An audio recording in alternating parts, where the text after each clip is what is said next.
పశ్చిమ బెంగాల్లో మెడికోపై gang rape ఘటనపై పోలీసులు దర్యాప్తు ముమ్మరం చేశారు. ముగ్గురిని అదుపులోకి తీసుకున్నారు. అయితే వాళ్లు ఎవరన్నది వెల్లడించలేదు. ఈ ఘటనలో బాధితురాలి స్నేహితుడితో పాటు చాలా మందిని విచారిస్తున్నామని పోలీసులు తెలిపారు. బాధితురాలి వాంగ్మూలం తీసుకున్నారు. నిందితులకు వదిలిపెట్టబోమని పోలీసులు ఎక్స్లో పేర్కొన్నారు. ఈ ఘటనకు సంబంధించి తప్పుడు సమాచారాన్ని వ్యాప్తి చేయవద్దని ప్రజల్ని కోరారు.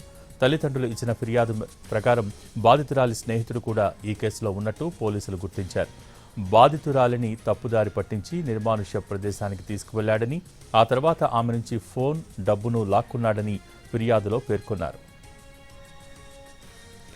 బాలేశ్వర్ జిల్లాకు చెందిన యువతి ఎంబీబీఎస్ సెకండ్ ఇయర్ చదువుతోంది. శుక్రవారం రాత్రి ఆమె తన స్నేహితుడితో కలిసి బయటకు వెళ్లింది. కొందరు దుండగులు వారిని వెంబడించారు. బాధితురాలిని బెదిరించి అడవిలోకి ఎత్తుకెళ్లి సామూహిక అత్యాచారానికి పాల్పడ్డారు. ఈ విషయం బయట ఎవరికైనా చెప్తే చంపేస్తామని బాధితురాలిని బెదిరించారు. తీవ్ర రక్తస్రావంతో స్పృహ తప్పిన బాధితురాలిని గమనించిన కొందరు స్థానికులు సమీప ఆసుపత్రిలో చేర్పించగా ఐసీయూలో చికిత్స అందిస్తున్నారు.